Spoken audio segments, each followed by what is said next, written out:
These headphones are much more known to be, should I say, hi-fi headphones rather than gaming headphones, but I wanted to review them from a gamer's perspective in terms some of you are considering them for gaming as well.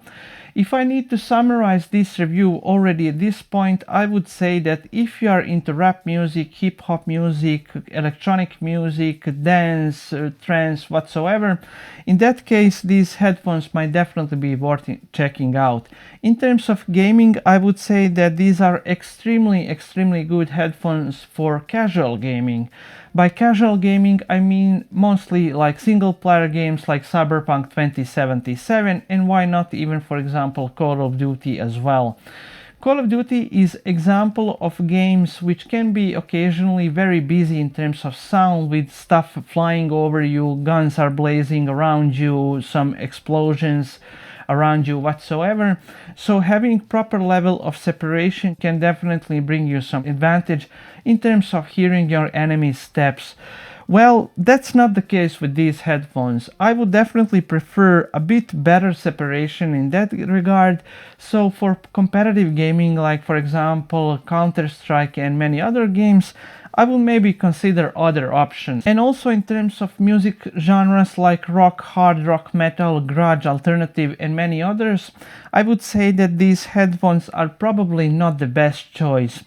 I'm a huge rock fan myself, and I found these headphones not to have enough separation to hear that rock music properly, if I can say it that way, because sometimes this elevated bass in these headphones, if I can say, can sometimes make that rock music to sound a bit too muddy in my opinion. I'm not saying they are bad headphones for rock music, but they're just kind of not giving me anything extra in that regard. In terms of physical comfort, I would say that these ear cups are one of the best one I have came across, especially thanks to their size, because as we can see they are relatively large, which means that you can fit a lot of different ear sizes inside of them without any issues. In terms of ear pads, I would say they're quite stiff, maybe a bit too stiff in my opinion, but gladly you can always replace them with the third-party pads.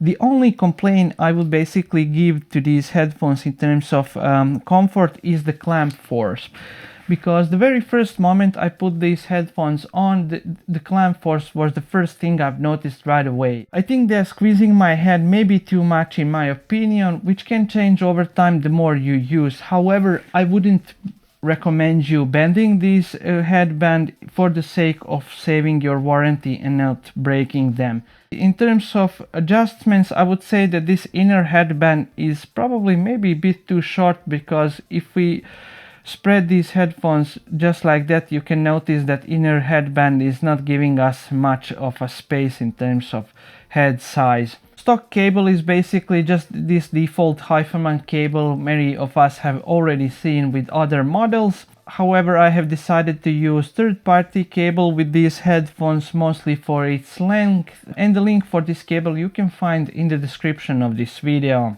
Some of you might already have, for example, Hifiman Edition XS, and now you are wondering whether these Ananda Nanos should be considered as an upgrade to those headphones. Based on my personal opinions, I would say that those Ananda Nanos are probably not an upgrade, but rather a different path of headphones after these Edition XSs. First of all, the sound characteristics of these Edition XSs are totally different compared to Ananda Nanos. I think this Edition XS is definitely a brighter headphone, and these Edition XS do not have as much bass as these Ananda Nanos does. I would personally prefer a little bit more of bass compared to this Edition XS, which is something which of course shares opinion as well.